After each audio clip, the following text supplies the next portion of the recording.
தமிழக அரசியலில் இப்போது எங்கு திரும்பினாலும் 2026 சட்டமன்ற தேர்தல் பற்றிய பேச்சுதான். அதிலும் குறிப்பாக தலைநகர் சென்னையின் முக்கிய தொகுதியான வேளச்சேரி இப்போது விவாதங்களின் மைய புள்ளியாக மாறியிருக்கிறது.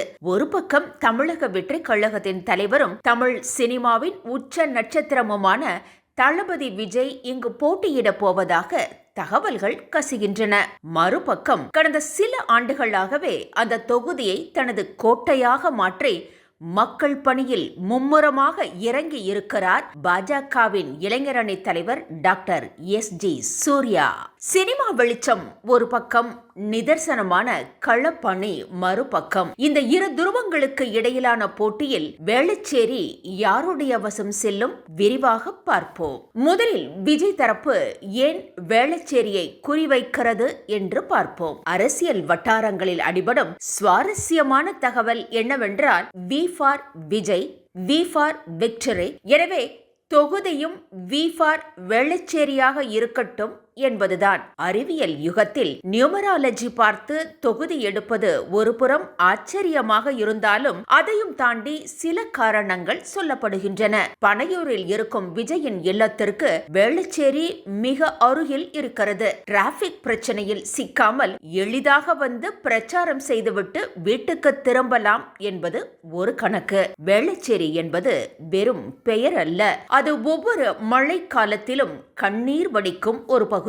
மழை வந்தால் படகில் பயணிக்க வேண்டிய அவலம், வெயில் அடித்தால் குடிநீருக்கு அலையும் நிலை. கடந்த பல ஆண்டுகளாக வேளச்சேரி மக்கள் வெள்ளத்தில் தத்தளித்த போது இந்த வி சென்டிமெண்ட் தலைவர்கள் எங்கே போனார்கள்? அப்போது மக்கள் பார்க்காத முகம் இப்போது வாக்குக்காக மட்டும் வருவதும் நியாயமா?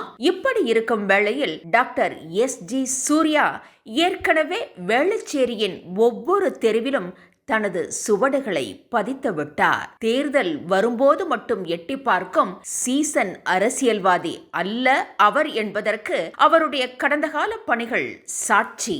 அவர் செய்த பணிகளின் ஒரு சிறிய பட்டியல் இதோ.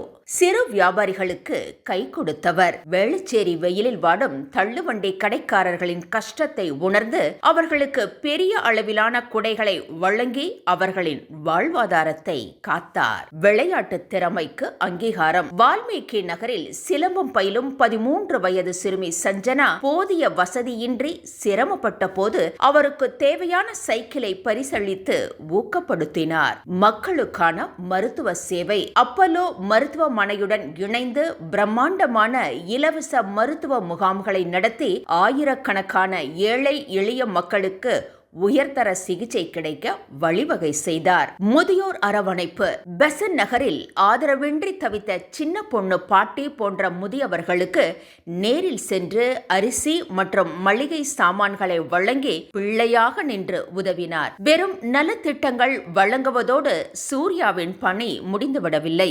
அதிகார வர்க்கத்திடம் கேள்வி கேட்கும் துணிச்சலான அரசியல்வாதியாகவும் அவர் உருவெடுத்துள்ளார். தரமணி சாலையில் ஒரு ரோடு உருப்படியாக இருந்தால் காட்டுங்கள், நான் அரசியலை விட்டே விலகுகிறேன் என்று ஆளும் கட்சிக்கு சவால் விட்டவர் சூர்யா. அந்த பகுதியின் உட்கட்டமைப்பு சீர்குலைவை அவர் வெளிச்சத்திற்கு கொண்டு வந்த விதம் பொதுமக்களிடையே பெரும் வரவேற்பை பெற்றது. திருவான்மையூர் பேருந்து பணிமனையின் மோசமான நிலையை புகைப்பட ஆதாரங்களுடன் வெளியிட்டு அதிகாரிகளின் தூக்கத்தை கெடுத்தார். மிக்ஜாம் புயலாக இருக்கட்டும், சமீபத்திய பெங்கல் புயலாக இருக்கட்டும், வேளச்சேரி மக்கள் இடுப்பளவு தண்ணீரில் தவித்த போது பல தலைவர்கள் ட்விட்டரில் ஆழ்ந்த கவலை தெரிவித்துக் கொண்டிருந்தனர். ஆனால் களத்தில் இறங்கி தண்ணீரில் நீந்தி மக்களுக்கு உணவு பொட்டலங்களையும் அத்தியாவசிய பொருட்களையும் வழங்கியது சூர்யாவும் அவரது நமோ தன்னார்வலர் குழுவும் தான். சமீபத்தில் முடிந்த பொங்கல் பண்டிகை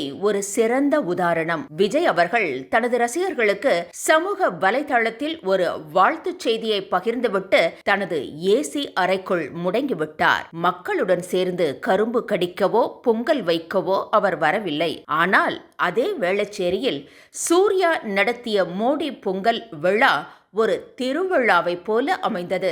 ஆயிரக்கணக்கான மக்களுடன் அமர்ந்து சமத்துவ பொங்கல் வைத்து 5000த்திற்கும் மேற்பட்டோருக்கு வேட்டி, சேலை மற்றும் பொங்கல் சீர்வரிசைகளை வழங்கினார். இது வெறும் விளம்பரம் அல்ல, மக்களுடன் மக்களாக கலந்து நிற்கும் ஒரு தலைவனுக்கான அடையாளம். கல்வி கண் திறப்போம் என்று மேடைக்கு மேடை பேசுவது எளிது, ஆனால் அதை செயலில் காட்டுவது கடினம். சூர்யா தனது நமோ அறக்கட்டளை மூலம் வேளச்சேரி தொகுதியில் உள்ள அரசு பள்ளிகளில் படித்து சாதனை படைத்த 100க்கும் மேற்பட்ட ஏழை மாணவர்களுக்கு தலா 10,000 ரூபாய் கல்வி உதவித்தொகை வழங்கியுள்ளார். இதில் மதம், ஜாதி கடந்த மனிதநேயமே பிரதானம். உதாரணமாக, ஜமீரா பேகம் என்ற மாணவியின் உயர்கல்வி செலவை ஏற்று அவரை படிக்க வைத்தது சூர்யாவின் நேர்மையான அரசியலுக்கு சான்று.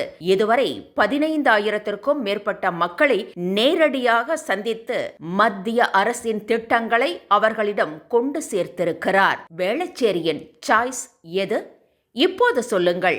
ஒருவர் தனது ராசிக்காக தொகுதி தேடி வருகிறார், இன்னொருவர் தனது மக்களுக்காக தொகுதியிலேயே குடியிருக்கிறார்.